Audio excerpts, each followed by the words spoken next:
Syederalun, Samalanga menyimpan banyak sejarah tentang pertahanan dan perlawanan rakyat Aceh terhadap Belanda.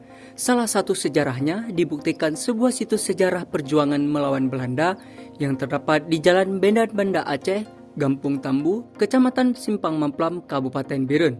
Kecamatan Simpang Mamplam merupakan wilayah pemekaran dari Samalanga.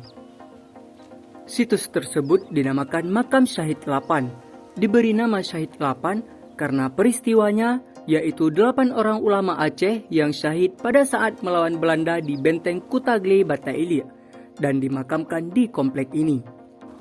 Peristiwa heroik itu terjadi pada awal tahun 1902. Para syuhada 8 menghadang pasukan Marses Belanda yang berjumlah 24 orang.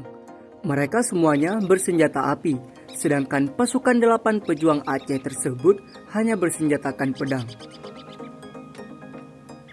Tapi, berkat semangat juang yang tinggi, mereka berhasil melumpuhkan semua Marses tersebut. Setelah itu, mereka mengumpulkan senjata milik serdadu Belanda yang berhasil dikalahkan. Namun, tanpa mereka sadari, tiba-tiba sejumlah serdadu Marses lain datang dari arah Jenib memberi bantuan.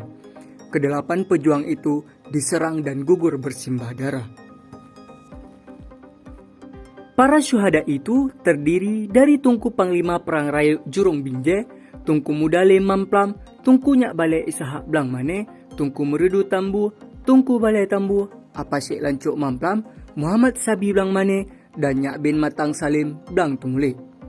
Kini, saban hari makam syuhada 8 banyak didatangi orang yang ingin bernazar, bukan hanya dari Kabupaten Birun, tapi juga dari daerah lainnya di luar Kabupaten Birun. Berseberangan dengan makam itu juga terdapat musala Syahid 8 yang disediakan dan dipergunakan untuk ibadah oleh para penyintas di Jalan Banda Aceh Medan. Para pengguna jalan juga selalu berhenti begitu tiba di depan kuburan syuhada 8 untuk memberi sumbangan. Uniknya, makam syuhada 8 ini dinaungi sebatang pohon yang rindang, yakni pohon Salatengun. Dinamakan pohon Salatengun karena sekitar pukul 18.00 waktu Indonesia Barat, daun-daun itu menguncup dengan sendirinya, seiring senja dan mekar kembali keesokan harinya.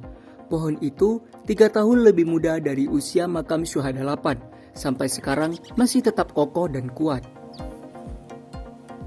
Syederalun, jangan lupa subscribe YouTube Serambi On TV dan baca berita menarik lainnya di serambinews.com. Dari Birun, Sahlul Mirza melaporkan.